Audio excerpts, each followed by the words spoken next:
Today's sacrament in our Lenten series is the Holy Eucharist. But first, let me pull out a couple key points of this very beautiful exchange between Jesus and the Samaritan woman. Specifically, something you might not think about right away hearing it. And that's that there's actually, this passage is chock full of marital imagery. For example, you find out right away that it happens at Jacob's well, the well.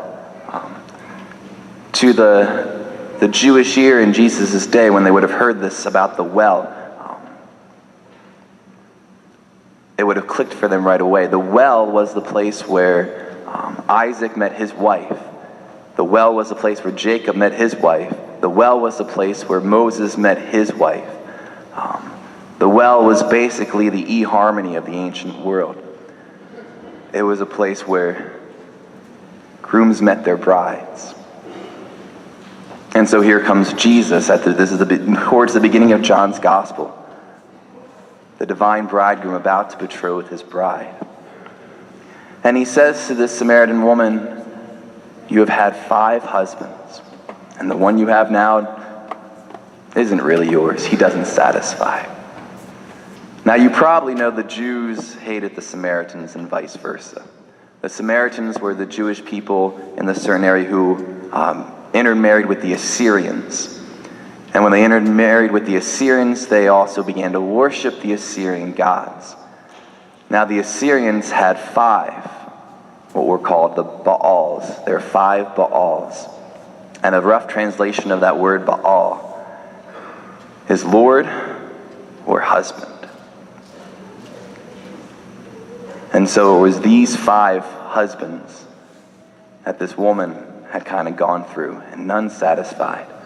And so here comes the divine bridegroom with the water for everlasting life. And so that's the overall image of this scene, is Christ betrothing his people.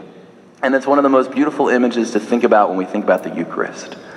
The book of Revelation calls the Eucharist the wedding banquet of the Lamb.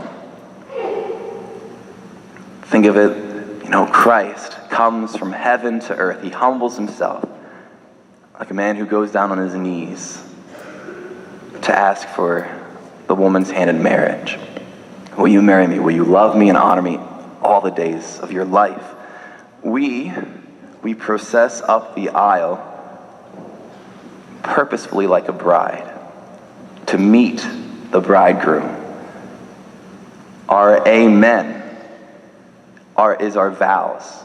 We make a vow to God that I will love you, honor you, and serve you all the days of my life. I know that might be kind of weird for the guys here, but that's what this is, this beautiful marriage between heaven and earth. Christ, who says, "This is my body, I give it to you," that our bodies literally up here intermingle. And just like a husband and wife don't consummate their vows once and then it's done. If you thought that's how it works, come talk to me. I might be able to fix your marriage, No, but you consummate it again and again, and that's why every single week we come here and Christ wants to consummate his love with us each and every week, to unite himself with us in that way. As St. John Vianney would say, that every host consecrated is consecrated so that it can consume itself in fire in our souls, in love. Now when I touch the host, when any of us touch the host, our hands should get scorched because the fire of God's love is so intense in that host. So that this place where we approach, this is the well. This is the well, the meeting place, where Christ offers himself, body, blood, soul, and divinity, everything for us. And we say our amen, our vows, that yes, Lord, I will love you, honor you, and serve you all the days of my life.